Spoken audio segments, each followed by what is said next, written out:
Selamat pagi. Kembali bersama saya Evangelis Inneke Wahyudi dalam acara Renungan 5 Menit bersama Bapak Gembala Muda Ade Sugeng Wiguno. Mari kita siapkan hati kita untuk firman Tuhan kali ini. Oke, shalom alaikum rekan-rekan semuanya. Jumpa lagi dengan saya. Dan pada hari ini saya akan membawakan renungan yang saya beri judul Dongeng. Oke, kita buka dulu firman Tuhan dari 2 Timotius 3 ayat 25-26. Ingatlah juga bahwa dari kecil engkau sudah mengenal kitab suci yang dapat memberi hikmat kepadamu dan menuntun engkau kepada keselamatan oleh iman kepada Kristus Yesua. Segala tulisan yang diilhamkan oleh Elohim memang bermanfaat untuk mengajar, untuk menyatakan kesalahan, untuk memperbaiki kelakuan, dan untuk mendidik orang dalam kebenaran. Oke, rekan-rekan semuanya, hari ini seperti tadi saya katakan, kita akan bicara soal dongeng. Nah, apa itu dongeng? Definisinya, dongeng pada umumnya adalah kisah fiktif imajinatif yang kisahnya terkesan seperti kisah yang benar-benar terjadi. Misalnya, seperti binatang atau tumbuhan yang bisa berbicara. Dan pesan dari dongeng adalah biasanya untuk membangun moralitas seseorang. Oke, rekan-rekan, kita baca juga dari firman Tuhan 1 Timotius 4 ayat 7 dikatakan, tolaklah cerita-cerita yang menyesatkan dan dongeng perempuan-perempuan tua, tapi latihlah dirimu untuk hidup dalam kesalehan. Oke, rekan-rekan, dalam 1 Timotius saya dikatakan tolaklah cerita-cerita yang menyesatkan. Cerita di sini menggunakan kata Yunani mitos, ya, atau mit, ya. Dan mit itu artinya bukan cuma cerita, tetapi adalah dongeng, ya, mitos, dongeng.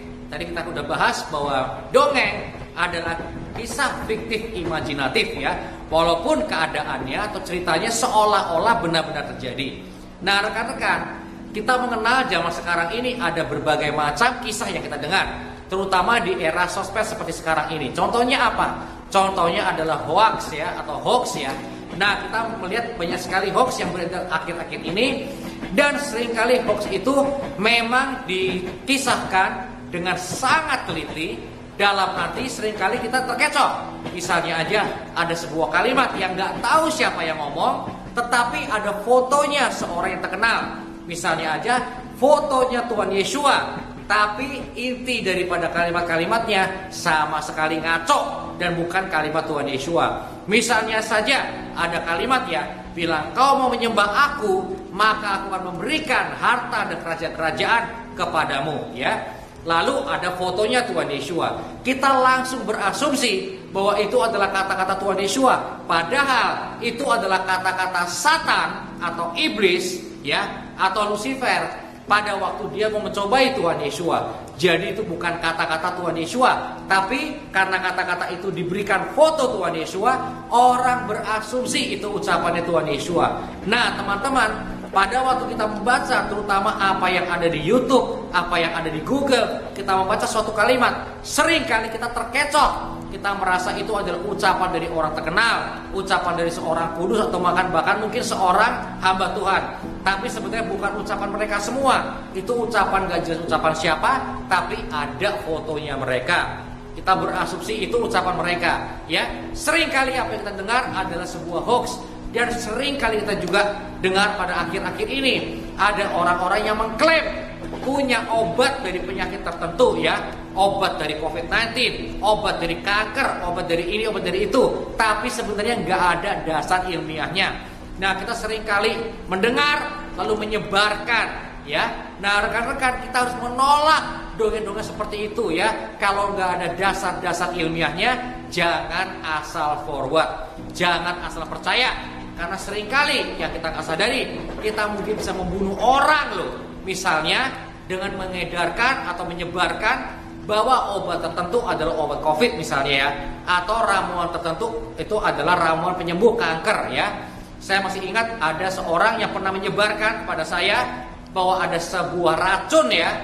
Jadi ada racun yang katanya bisa menyembuhkan kanker, ya. Nah, itu bahaya sekali, kita nggak boleh asal percaya. Karena kalau sampai ternyata itu membawa maut, siapa yang tanggung jawab, ya? Jangan sampai kita malah terlibat dalam membunuh orang. Jadi kita harus singkirkan segala macam hoax ya, kita harus jangan mudah terlibat atau percaya atau bahkan mengedarkan berita-berita atau hoax yang belum tentu kebenarannya. Apalagi yang kita nggak tahu dari mana asalnya ya. Jangan asal percaya dan jangan asal sebarkan. Jadi hari ini kalau Anda mendengar suatu cerita, mendengar suatu berita, jangan asal percaya ya. Kalau Anda mendengar suatu kabar, jangan cepat-cepat menyebarkan, Anda selidiki dulu betul atau enggak. Zaman sekarang pergunakan Google ya.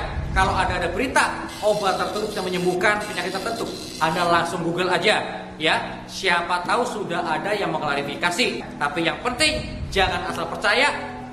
Selidiki dulu sebelum Anda membantu atau menyebarkan berita tertentu. Bapak Yahweh memberkati kita semua dalam nama Yesus HaMashiach. Haleluya. Amin. Telah kita dengarkan firman Tuhan untuk kali ini. Tuhan memberkati.